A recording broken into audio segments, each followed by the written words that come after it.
Santet bisa secepat itu masuk, secepat kilat masuk seperti ini tadi. Langsung begini.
Assalamualaikum warahmatullahi wabarakatuh. Saudara dan teman-temanku semuanya, seperti inikah jika orang menyantet orang? Betul. Seperti ini jika orang menyantet itu.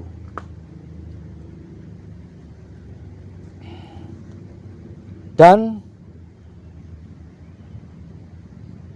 benarkah santet itu memang ada di dunia ini? Benarkah ilmu hitam itu ada di dunia ini? Ya, memang betul. Dulu di zaman Rasulullah Shallallahu Alaihi Wasallam, beliau pun pernah terkena sihir.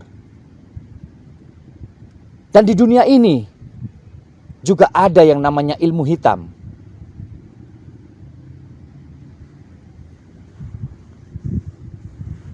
Jadi buat saudara dan teman-temanku semuanya, apalagi jika kita hidup di tanah Jawa seperti ini, ya, kita harus mengikuti tradisi Jawa.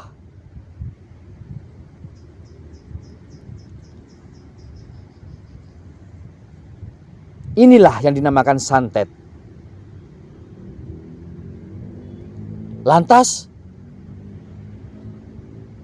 benarkah orang Islam bisa terkena santet? Ya, ini perlu pembahasan. Ini akan saya jelaskan. Santet itu memang benar-benar ada di dunia ini. Apalagi di tanah Jawa, itu memang ada.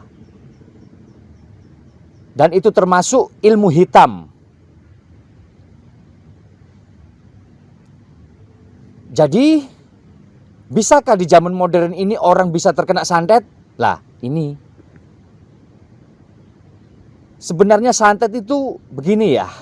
Biar saya jelaskan, biar semuanya Anda itu paham.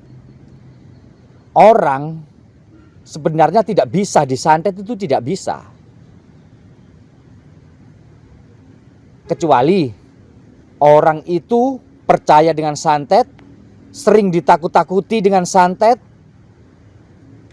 dia mudah gelisah, dia mudah stres. Dari situlah santet bisa masuk. Jadi bagaimana cara mengatasi supaya santet tidak bisa masuk?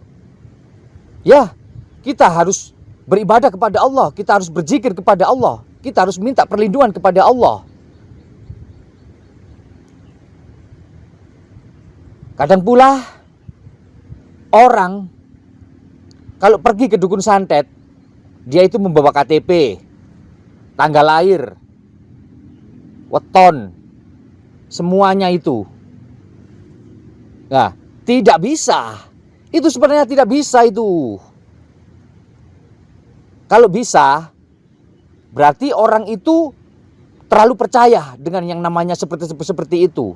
Yang namanya santet-santet itu dia percaya. Akhirnya dia takut. Di saat dia takut, bisa itu masuk santet. Makanya kalau kita tidur, kita harus baca bismillah, kita harus berdoa kepada Allah.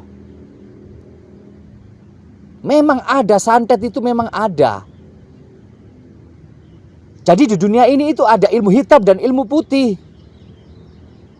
Mereka itu saling bertentangan. Tapi kita tidak boleh membenci yang namanya dukun.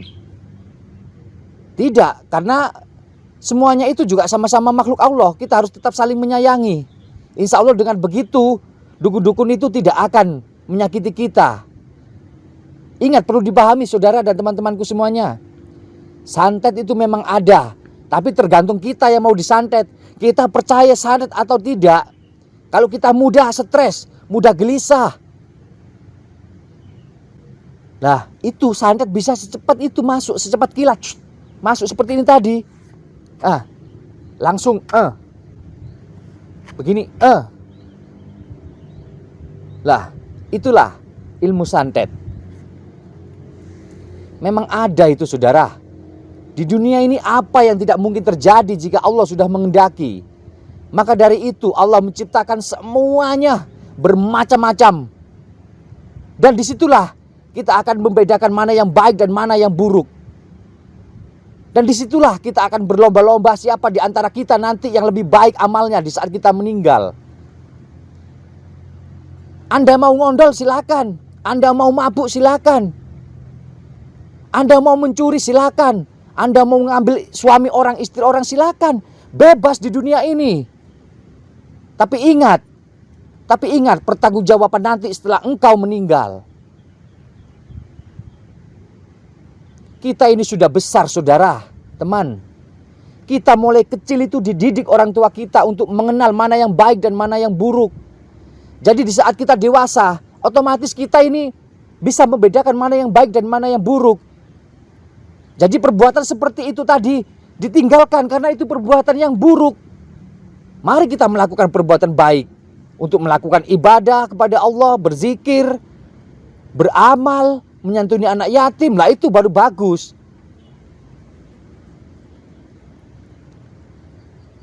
Di dunia ini bebas kita melakukan apa saja. Bahkan kita nyantet pun bebas. Silakan. Tapi ingat pertanggungjawaban nanti di saat kita meninggal. Itulah.